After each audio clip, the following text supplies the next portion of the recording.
owned by the National Trust in William Street, and the Pathology Department was on the level below the street on the left-hand side.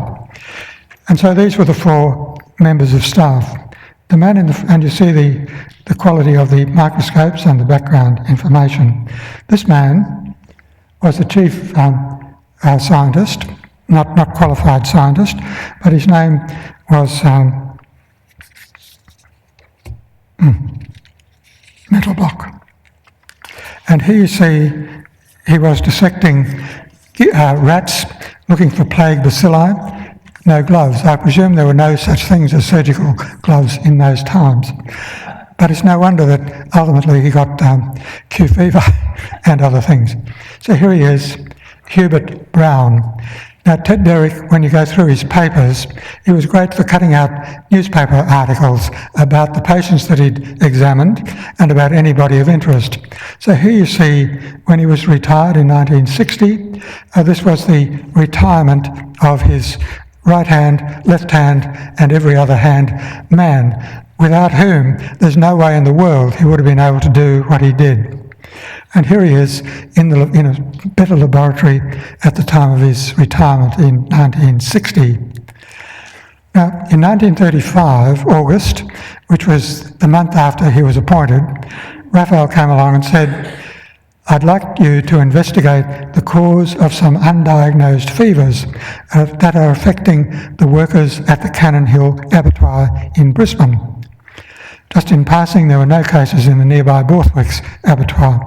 Now, it was physicians at the Mater Hospital who were having these patients, and so they wanted to know what was the cause of this funny fever that they were getting. And you could not call it abattoir fever because that was very bad publicity. Nobody would want to work there, and we wouldn't be able to sell the meat to the overseas people. So here are the abattoirs in 1925. This one was the Borthwick's one, and as it turned out, this one was killing cows and old cattle for the domestic market, and that's where they were getting the Q fever. This one they were killing steers for the overseas market, and they weren't getting Q fever there. So that was an epidemiological factor. And that's very important when we look at the cause of Q fever. Now, he consulted the physicians at the Mater Hospital who had reported the cases, and altogether they concluded that it may be a rickettsial infection, but it differed from other cases because there was no skin rash. One of the rickettsial infections they had at that time was scrub typhus, and that had a skin rash. So again, among Derrick's papers, we have his cuttings from the paper. Here was in 1974, really just a year or two before he died. He was still an avid collector of material. And this was the obituary of one of those doctors who helped him with the clinical investigation of the Q fever patients. And this 1939, just after he'd published his main paper in 1937, they started looking at the animals, the native animals, to see whether any of them had Q fever. And one of the animals that they found were bandicoots, and the bandicoot ticks had Q fever. So he thought that this might be a good way of finding it. But the problem was the ticks would not bite. So his friend Hubert Brown put his hand into the bag where they had all the ticks, and the ticks just wouldn't bite him. But he accidentally got the crucial experiment, because just before some of the young fit soldiers were sent off to the Second World War, they camped on North Stradbroke Island, and that was infested with ticks it was infected by bandicoots, all of which had ticks with Q fever. So after a month, nobody in the army units had got Q fever. So he stopped doing any further experiments on seeing whether ticks would transmit Q fever. Now that observation in 1939 was really very important, because it was When the disease was first identified, it was thought that it was a specific disease peculiar to southeast Queensland, but quite quickly it became known to be a disease all over the world. Now, and he got his first cases on the 13th and 14th of September. Now, considering his non-background in pathology, methodology and everything else, he must have been corresponding with some of the people doing rickettsial work in Malaya and South Africa, because immediately he got his first cases on day one. He started doing rickettsial investigations like a pro. He injected these patients, their serum and their urine into guinea pigs, and then showed that the guinea pigs got fever and a big spleen. And then, so clearly they were getting infected. And then he transmitted the infection from one guinea pig to the next, to the next, to the next. So clearly it was a viable living infectious agent. Now, the case 3 presented new problems, because this was a dairy farmer who had little contact with the abattoirs. And so the infection must have come from a rural source outside the abattoir. And so by Christmas in 1935, he'd done the following. With Hubert Brown, he'd established a protocol for examining rickettsial infections. There were guinea pigs in the laboratory because they used to use guinea pigs for testing patients for tuberculosis, because every acid fast bacillus was not tuberculosis. So Hubert Brown was then faced with the task of breeding, looking after, labelling and keeping tab on all of these new guinea pigs which they had to breed. Now, they found how to take rectal temperatures of guinea pigs. Nobody had done that before, at least it wasn't in the literature. So they learned how to do that. And then in the course of their investigations in the next 3 or 4 years, they did 100 rectal temperatures a day, and they used about 7,000 guinea pigs. So they established a protocol for recording their results. On each patient, he performed all of the tests then available for the diagnosis of cause of a fever, and they were all negative. So here he is doing rectal temperatures on guinea pigs. By this time, those glass jars, he put 2 guinea pigs in each of the glass jars, and with bedding on the bottom. So every day, all this bedding had to be changed, and they invited a Courier Mail reporter to come and report on all of this. So she reported beautifully in the Courier Mail on all of this laboratory, with all the benches covered with these little bottle boxes full of guinea pigs. Now, the guinea pigs sometimes got out, and that was a real problem. Then they had to chase them all around the lab to find them. One of the other problems from the safety point of view of this laboratory was that it was entered by a single door which came off the inside. So when John Tong came along, he wrote to the administration and said, "What do we do if there's a fire? Because we have to come out the one door." So he got back a letter from the administration which said, "In case of fire, get yourself a long rope, tie it to the plumbing and let yourselves out the window." So Neville Stallman, who worked in the lab for 40 years, said he kept this rope at his feet for the 40 years that he was in the building, and they fortunately didn't have to use it. Now, the disease, so this is some of the other things he found. The disease was caused by an infective agent because it caused a temperature and splenomegaly in guinea pigs. It could be transmitted to other guinea pigs by injection of the infected tissue, but not by contact or by eating food inoculated with the infected material. Once infected, a guinea pig was immune, and this formed the basis of a laboratory test. So they had a laboratory test for testing people with fever to see if they had Q fever. And he called it Q fever, query fever, because he didn't know the answer, and they didn't want to call it abattoir fever. So the organism was the same for all of the patients, because it would infect guinea pigs that had not been exposed, but the guinea pigs that had been exposed and were immune didn't get the infection. So the organism was probably a rickettsia and not a virus, because it did not pass through a CITES filter, which was one of the characteristics of a virus. And he saw things in the first imprints that he thought might have been rickettsia.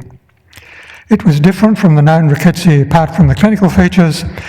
Guinea pigs from all of the other rickettsial diseases developed gangrene necrosis of the testes, but there was no gangrene of the testes in his guinea pigs. So it identified the main clinical features, and he demonstrated the incubation period 21 days. Other things, he tried to infect other experimental animals. 5 of 8 rats became infected. A few mice were injected, but they were not infected. He unsuccessfully treated the disease with sulfosphenamine, which was the only sulfa drug available at the time. He tried to infect guinea pigs in different ways, as we said, by injection, by putting them together, by feeding them with the organisms. And then he tested for the properties, the temperature, the drying, the freezing, how stable were they. And as it turned out, they were very stable indeed. But on one occasion, Derek was not sure whether the organism was very sensitive. So to inject his guinea pigs quickly, he had Hubert Brown bring a guinea pig to the bedside of one of the patients. So they took the blood, Derek injected the blood into the guinea pig, and the guinea pig promptly died on the spot. much to the chagrin of everybody, including the patient. But as it turns out, they were terribly stable. And hence he concluded that the organism was somehow brought with animals from the rural areas to the abattoir, and he thought it was a tick. Looking for a reservoir, he did absolutely everything he could think of. He pulled the blood, he looked at it, and so on. All negative. Then Derek thoroughly investigated case 3, which was a dairy farmer from the Brisbane Valley who had minimal contact with the abattoir. He visited the farm, he looked for sick animals, ticks, injected milk into guinea pigs. Milk was the way that the first cases of Q fever were distributed or spread in London in about in the 1950s. And he had no luck with injecting guinea pigs with milk. They just died. Now let us look at the original laboratory notes that I found in one of the boxes of books and records that he left at the QAMR. They were inside a cover from a school exercise book and tied with legal red tape. Waste not, want not was the dictum of the Depression, and Derek carried this to ultimate extremes. I think that he and I were probably the only ones who've ever read these notes. So there's the exercise book, and inside were the notes, 7 of them. And I wondered at the time when I first looked at them what Q1, 2, 3, 4, 5, 6, 7 meant. And then I realised that these were probably case numbers 1 to 7 of the 9 cases that he reported in 1937. And then I got to look at them. So these are the first 3 cases, all done in the first 3 months that he started doing this. And really he had it all sewn up in that time. So this is the drawing of his very first case, first guinea pig. And he looked at these things and wondered whether they might be rickettsia. And in the 9th case, so that was case N1, 2, 3, 4, 5, 6, 9, he says again, look at these things. They look the same as we had in case 1. Do you think they look like this? And this was the definitive finding of rickettsia by McFarlane Burnett. So, and again in another case, he says no rickettsia, no rickettsia. So clearly he was thinking rickettsia from the time of the clinical examination right up to all of his investigations. Now this was the back page of that first case notes, and I was really perplexed as to what this all meant. But this is the way rickettsiologists were recording their results. So this was the surname or the second name of the first patient. They became guinea pig N1.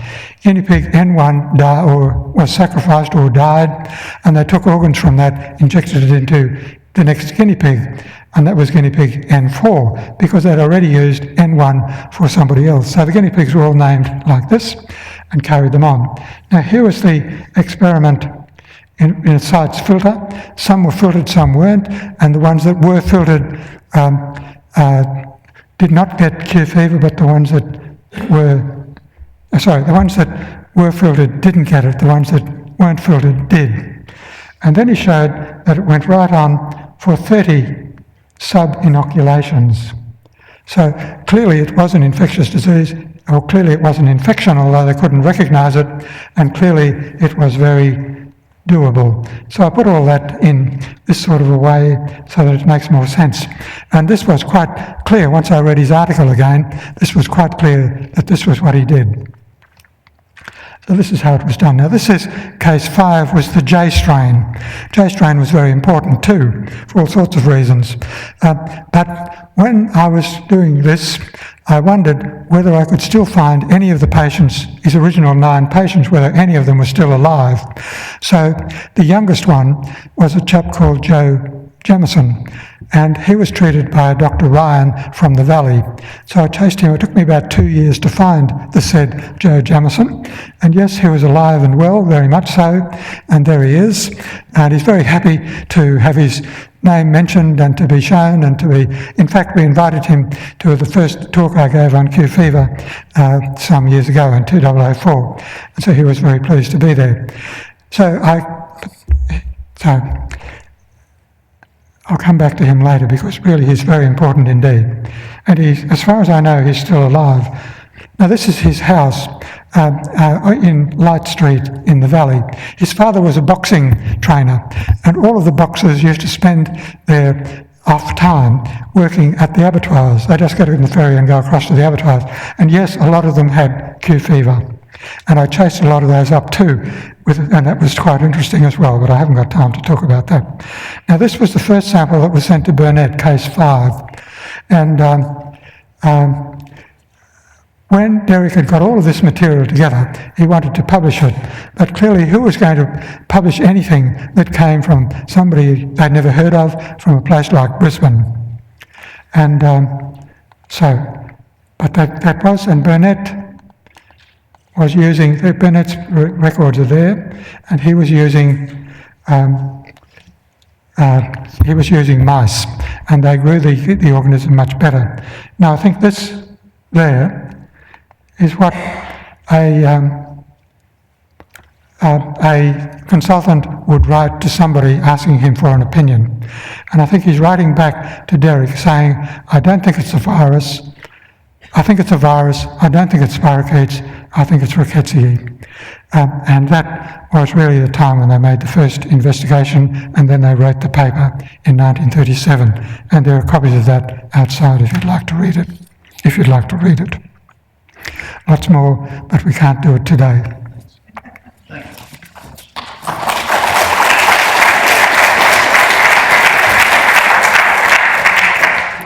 Thank you.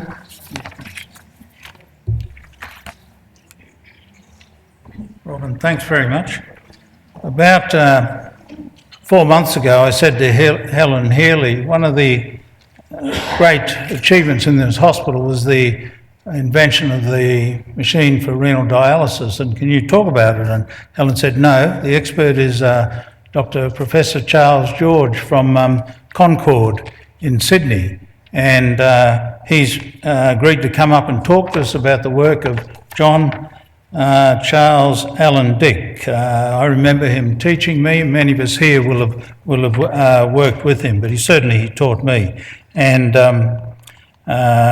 Charles has come up to give us a talk on him. Charles is a renal physician at Concord. He's a deep interest in medical history and is current president of the Australian and New Zealand Society for the History of Medicine, and is past president of the International Association of the History of Nephrology. Particular interest in renal failure, glomerular disease, and in dialysis in his history. So, also, I'd mention that many of Dr. Dique's family are here in the audience today. Charles, thanks very much for making the trip.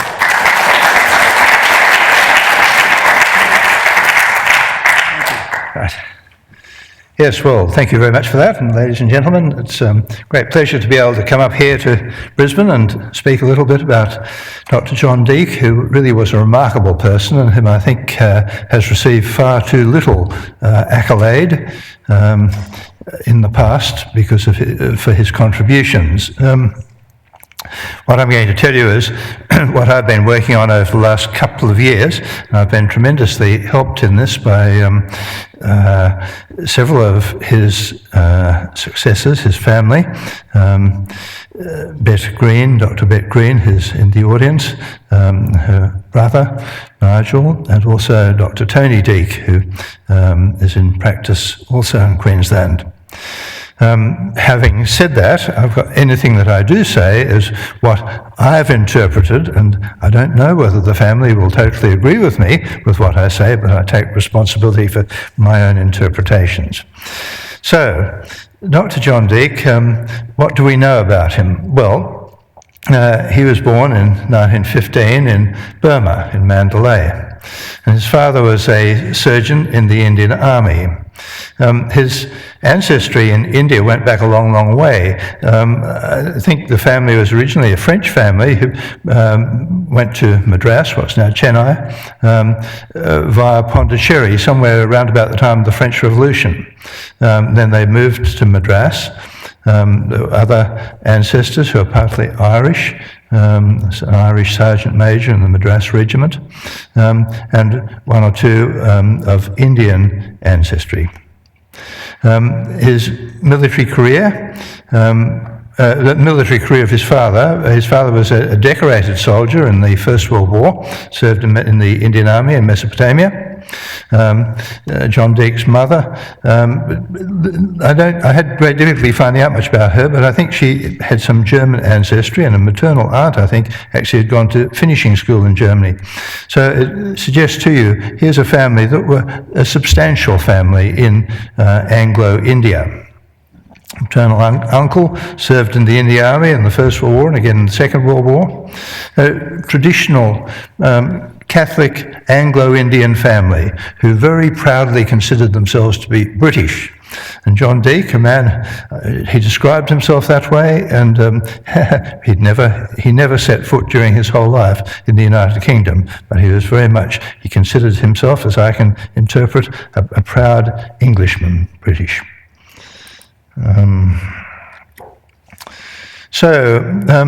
He had one sad thing that happened during his early life when he was a teenager, and that was that his parents separated.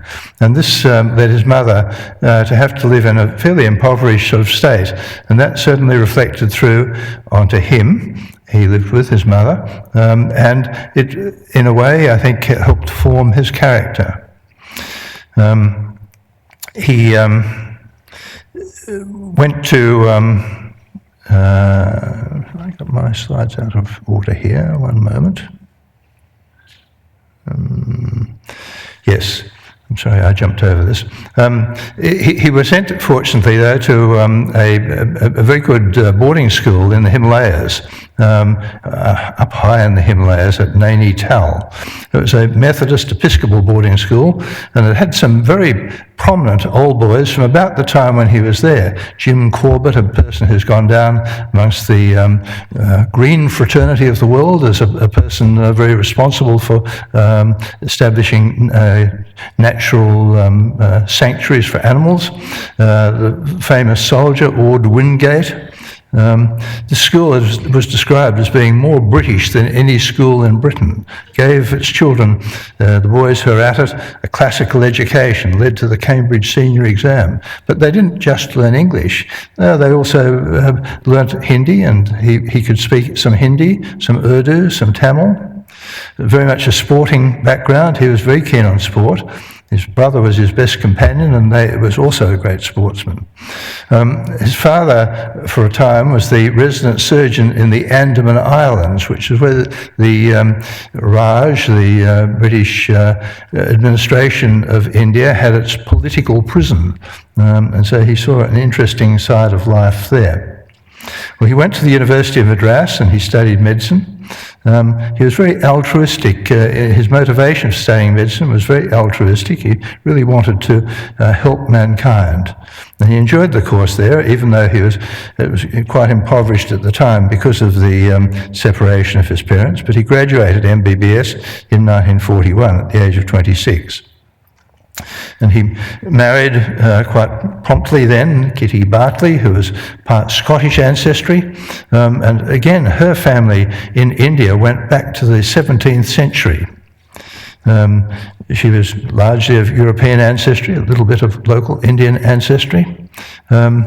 He joined the Indian Army Medical Corps, and he had postings in many parts around India, and I'll show you a map in a few moments of the sorts of places he went to. But something that was very important for him was that the Indian Army during the Second World War, if for anyone who's interested in the history of blood transfusions, will know that blood transfusion was really just starting to come into its own. The Indian Army during the Second World War was tremendously advanced with its transfusion service, and he served in the Indian Army Transfusion Service. He was promoted to being a captain. But then, of course, in 1947, India and Pakistan became independent, and there was a civil war, as everyone knows. There was massive death toll, and that all culminated in the assassination of Mahatma Gandhi. And as best I can interpret, he decided, this is not the place for us as a family. There was a huge interracial strife between Hindus and Muslims. It's interesting, something I hadn't personally realised previously was that the Anglo-Indians were really relatively unthreatened by the civil war that went on. They were put aside. There was this interracial, interreligious strife of Hindus to Muslims, and we'll come back to that a little bit later. So he decided to emigrate, along with his wife and his children and his mother. And in fact, there was really an ethnic cleansing that was going on in India at that time of people like he. They were sent to a place called the Homeward Bound Camp to go back to Britain, the place that his ancestors might have left 200 years before. But he decided to come to Australia. They had distant relatives here in Australia. And it was appalling conditions that were living under at this dear Rayleigh Homeward Bound camp. His mother caught typhoid. He tried to look after her, but she died. And then, to add to their difficulties, they struck the White Australia policy. And this is really very interesting. We all know about how the people in Germany during the Second World War, or during the Nazi era, had to go back 4 or 5 generations to make sure that they had no Jewish ancestry. Well, Australia, at that time, when people were emigrating from places like India to Australia, had to produce similar written documentation to show they had no local ancestry, or at least if they did, that it was only minuscule, less than about a quarter. Something that doesn't seem to be given much prominence in Australian history when we talk about it. Anyhow, they got on board the P&O's SS Stratheden, which was a very upmarket ship at that time, and what a change from the circumstances they'd been living in this homeward bound dear Rayleigh camp for people from the Indian Army who had been got rid of from India. But just to finish off showing you his career in India, there's a picture of him at the transfusion service in Pune in 1947. I think he's in the front row, the second from the right. And to give you a little bit of an idea of where he travelled around India and what became Pakistan, and of course Burma, to show you the breadth of background that he had into the racial society of the subcontinent. You can see it started in Mandalay, went to Madras, went up to Nainital to school, down for holidays in the Andaman Islands, back up to school in Nainital in the Himalayas, back to Madras, studied at the university, then went to places for honeymoon to Bangalore, then up to Rawalpindi, right up in the other end of the Himalayas, and you can see moving around and around over towards Calcutta, and then to Pune, and finally ending up near Bombay at this place, dear Rayleigh, onto the ship and to Australia. Well, you'd think that this was the making of life for him, but life was not all that easy as the ship arrived in Australia. He'd not been allowed to bring much money at all out of India. They had a prohibition on the removal of currency, and so he and his children and wife had very, very little money. The ship stopped in Fremantle. So he went ashore. Was there for 24 hours or so. He went up to Royal Perth Hospital, asked, are there any jobs for doctors? Sorry, sir, no jobs. Ship went on to Adelaide, Royal Adelaide Hospital. Any jobs for doctors? Sorry, sir, no jobs. Ship went on to Melbourne, Royal Melbourne Hospital. Any jobs for doctors? Sorry, sir, no jobs. On to Sydney, Royal Prince Alfred Hospital. Sorry, sir, no jobs. By this time, the ship had come to the end of the voyage, so he got on the train, left his family in Sydney or in Gosford, and with these distant relatives, and came up to Brisbane. Came to Brisbane General Hospital. Any jobs? Yes, sir. We've got a job for you. You can do blood transfusions. We need a transfusionist and a resuscitationist. And so, thank heavens, he got a job here. And it just shows what Perth, Adelaide, Melbourne and Sydney missed out on. Well, he immediately started a career. He worked on an intravenous transfusion set that he'd already been working on when he was in India, and he then modified that and invented a new one, which was apparently widely used in the Queensland and Papua New Guinea hospitals. He went on to pioneer, as best I can understand, neonatal exchange transfusion here in Brisbane. He had a great skill at putting in intravenous needles, and he was able to get intravenous transfusions running on the neonatal infants. He wrote that up.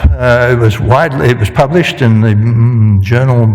It's changed its name now, but Journal of Obstetrics and Gynecology of the British Empire, whatever it used to be called. He actually wrote an MD thesis, which he submitted to the University of Queensland, and I've read his thesis. I've got to say, it's a very, very impressive thesis. Sadly, however, and I don't understand why, the University of Queensland did not see fit to give him an MD. And I think that's really very sad, because it is an impressive thesis. Anyhow, he moved sideways a little bit then, and I think because of some association with the man who was running the blood transfusion service at the Red Cross here at the time, they became interested in dialysis, because blood transfusions were necessary in order to, when dialysis was first being started. And so he built two separate dialysis machines. The first one in 1954. Now, I haven't gone into a lot of detail here for you, because I don't want to bore you with the fine details of the invention of dialysis, but Willem Kolff in Holland, whilst it was occupied by the German army in 1942, was the first person to build and successfully use a hemodialysis machine on a human being. There had been attempts on animals earlier. But Kolff successfully dialysed some patients. About the first 14 of them died. But then he managed to get one or two or three who survived. And Kolff's design of a machine was published, and Deke had the details of that. There was a book that Kolff actually published in London in about 1947 or 48, which had all the details. And from the diagrams in that book, Deke appears to have built this machine. He treated, with the assistance of Dr. Doris Wrench, 11 patients and got a close on 50% survival. These people all had acute renal failure. The only way that they could cannulate the patients in order to get blood out to put through the hemodialysis machine was putting glass cannulae into the femoral vein and having a return in the arm or elsewhere. It was only possible to do 2 or at most 3 dialyses on any given patient before they so macerated the tissue that it couldn't be used anymore. That machine was very difficult to use. In building it, he had the assistance of an electrician here at Brisbane Hospital, Mr. Harold Lloyd. And I have not been able to find out any details about Lloyd, but Lloyd is mentioned in the acknowledgements of the published work on this. If there's anybody who knows anything about Harold Lloyd, I'd be really grateful if you could let me know, because I think it is really important that the person with the technical ability should also get credit. I've had been in contact with people, not just from the personnel department here of this hospital, but also of the Queensland Health Department and Queensland Government Archives, and nobody seems to be able to tell me anything about Brisbane Hospital's electrician, Mr. Harold Lloyd.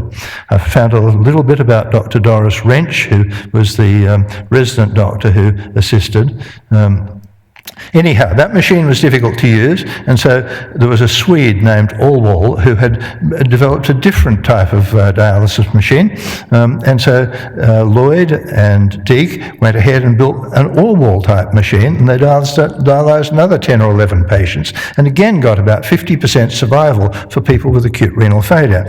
This is about as good survival as we get these days for people with severe acute renal failure. So they weren't doing too badly. And these were very, very primitive machines, but they were built by people who had never actually themselves set eyes on a dialysis machine that anybody else had made in the world. There were only, probably in the world when they first started in 1954, there were probably only about 15 hospitals anywhere in the world that were doing hemodialysis. So this was very early in the world history of dialysis. Well, there is their survival. Overall, 9 out of 20 patients survived. In 1956, because there'd been quite a lot of biochemistry involved in monitoring these patients, he was very interested in biochemistry. In 1956, he became a foundation member of the College of Pathologists. And just inter alia, I've got to tell you that in his published articles on this, there are the blood urea levels, which are quoted, but it does not give what the normal range in this hospital was for blood urea at that time. And again, I have found it impossible to find out what this hospital's normal range was for laboratory blood urea levels in the 1950s. I have been in communication with people from the Pathology Department. They've done weeks and weeks and weeks of searching, I understand, but nobody can tell me what was the normal range. Anyhow, there's little doubt of my assessment that these patients were very uremic. Okay, but then a really sad thing happened. John Deke and his wife had a further son, and in 1957 this 3-year-old died of apparently renal failure. He developed nephritis. Now, I suspect that this probably had a profound effect on the father. He left the hospital sort of shortly after that, and he set up a private pathology practice in Wickham Terrace, and with the rooms also adjacent to the Mater Hospital. He did quite a lot of work also at the Mater Hospital as a transfusionist and resuscitationist, and helping with neonatal exchange transfusions. And he continued conducting his private practice through till 1979. Now, just to show you the dialysis machines, he published all the details of this. It was in the Medical Journal of Australia, very carefully written articles with full details of each patient, so there's no doubt about the accuracy of the claims of survival. That was the Kolf type dialysis machine. You can see it's quite a complex thing. It's a rotating drum of wooden drum with a coil wound around it of cellophane. Blood ran down through the central core of the cellophane coil, and the drum rotated around through a bathtub of dialysing fluid with a motor driving it. And there's a picture of the machine in action, published in the Medical Journal of Australia in 1955, a very detailed article. Picture of Deke, probably sort of just a little bit earlier. I suspect maybe he was, that's in a military uniform, so it may have been taken just before he left India. But that was when an obituary was published of him. Okay. He was in private practice as a pathologist, but he started to develop a great interest in social issues and political issues. And this seemed to be triggered in 1956 because at that time, Southern Rhodesia was the winds of change that Harold Macmillan had said were blowing through Africa were starting to blow on Southern Rhodesia, and Australia imposed some trade sanctions. He strongly opposed that. He felt that Australia should not be taking part in sacrificing what he perceived as a civilised and achieving group of people within a multiracial society to what he considered to be an egalitarian political ideology. And he went on to develop over the next 15 years or so a fairly coherent political creed based upon that. He had a view of Australia. Here's a man who came from India, from the subcontinent. He had a view of Australia as not being part of Asia. He objected to the claim that Australia is part of Asia. He drew attention to the line drawn across what's now Indonesia, separating Oceania from Asia. Separating not just geographically, but in terms of flora, in terms of fauna, in terms of the ethnicity of the people. So he considered that we are living in a separate continent that's not part of Asia. Then he was very proudly for God, for king, for country. He is a man who believed in low taxation, in personal independence, very strongly in polite conduct to everybody. He supported Aborigines. He's a strong supporter of home life and of people having large families if they could. He opposed communism, he opposed socialism, he also opposed undisciplined capitalism. He looked upon, as best I can determine from what he published, all three of those as being failed philosophies, failed political philosophies. He opposed contraception. He certainly opposed indiscriminate immigration, and he opposed multiculturalism.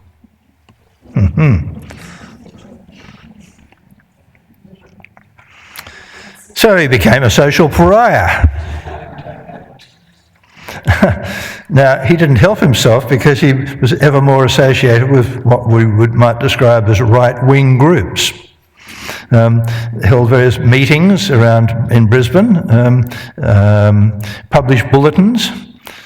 These supported the viewpoints I've just mentioned in the last slide, and they opposed indiscriminate immigration. And then the Bulletin magazine published a whole issue that featured him and about 7 or 8 other people whom they said had similar views. Unfortunately, it was very sad for him that he was included in this group of people, because some of them are what we'd now call bikie types.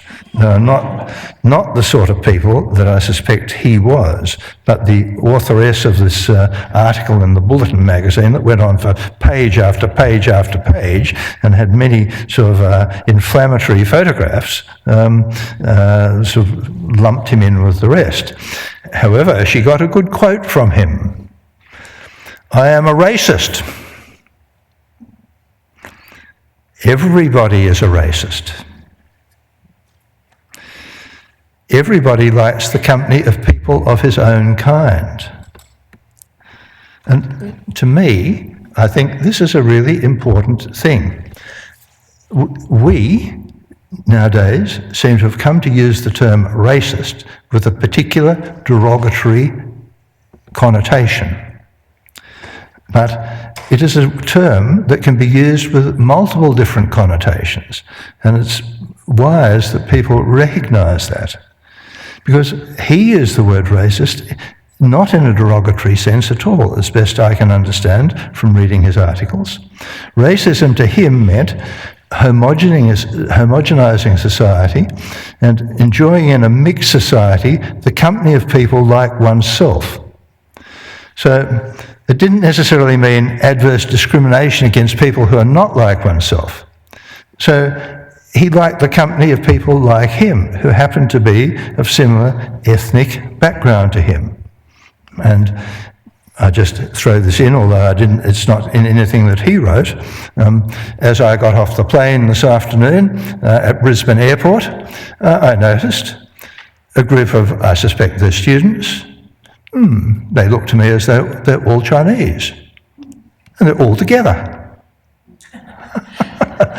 And then I came along a little bit further through Brisbane Airport, and I saw 4 or 5 people, Sikhs, with Sikh headdresses on. They were all together. And this is what John Deke was saying. People who have things in common with each other like to be in the company of people like each other.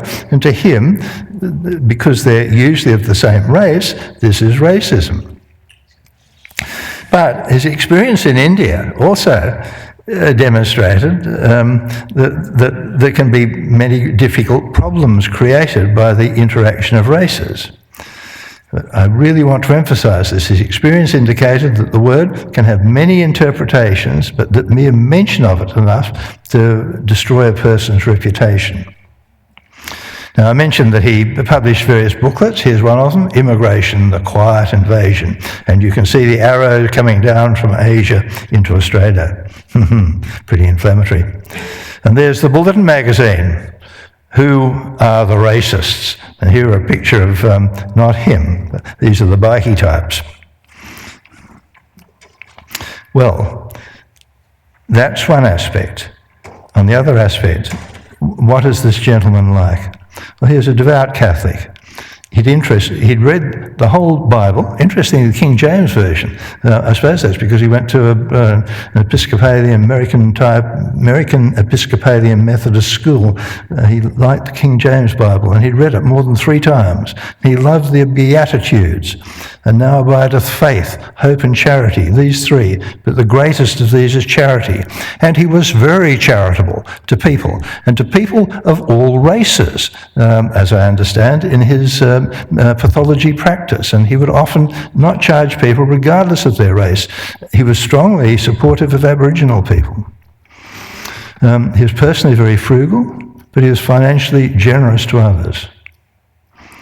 Then in January 1995, he'd been unwell for some years, and he eventually died of cardiac disease, of respiratory disease. It's interesting that he had he'd kept an aviary of birds, and one wonders whether that might have been important there, and of terminal renal failure.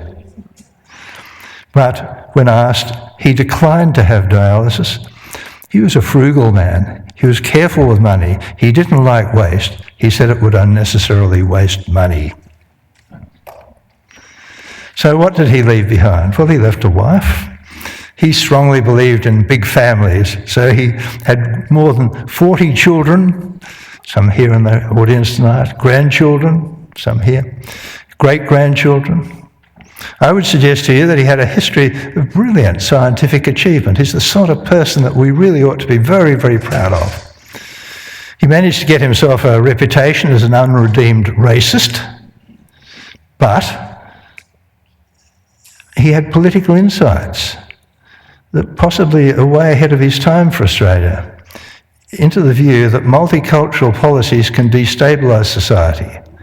They can breed civil strife. They can embitter individuals. They can risk future civil war. He saw that in India. And they can even stimulate terrorist activities. And I'll just throw in with this.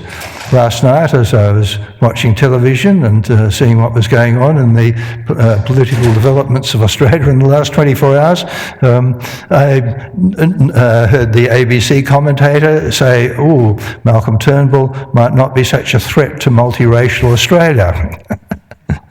And then I compared that with what I read when I was at a conference in London about 2 or 3 months ago, and in the British newspapers there was a series of articles 2 or 3 months ago saying multiracial Britain demonstrates how multiracialism has collapsed as a political ideology, and the Western world needs a different viewpoint. I thought, that's what Dr. John Dique was saying in Brisbane back in the 1970s and 80s. Well, what did he do? He left a reputation amongst his family and his friends as a fine Anglo-Indian. He described himself as a Briton, as a great Briton. But he was a devoted Australian, and he was a very kind man.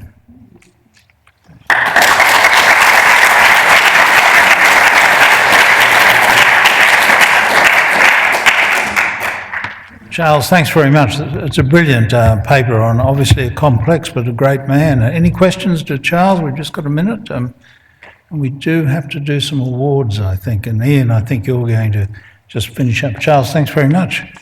He's good.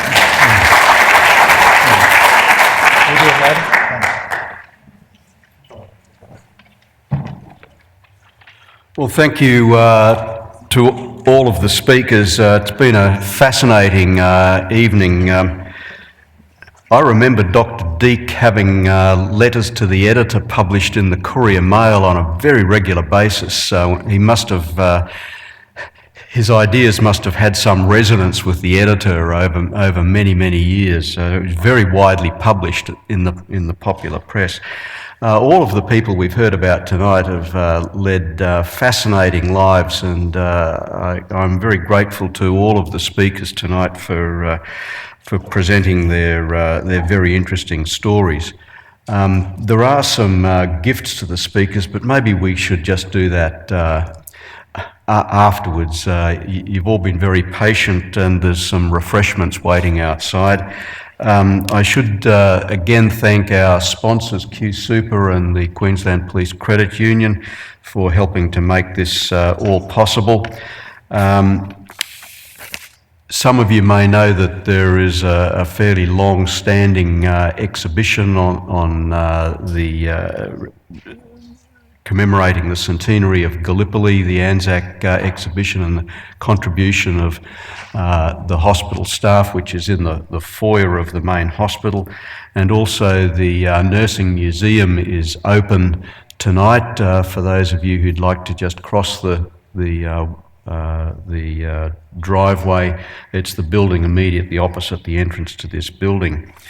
So I'd like to thank again Jim Meyers, Jeanette Wiley, Robin Cooke, Charles George, and particularly Cliff Pollard for his MC.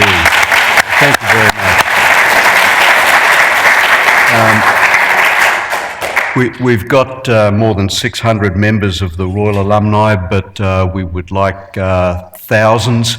So please let people know that we exist and encourage your friends and colleagues to become members.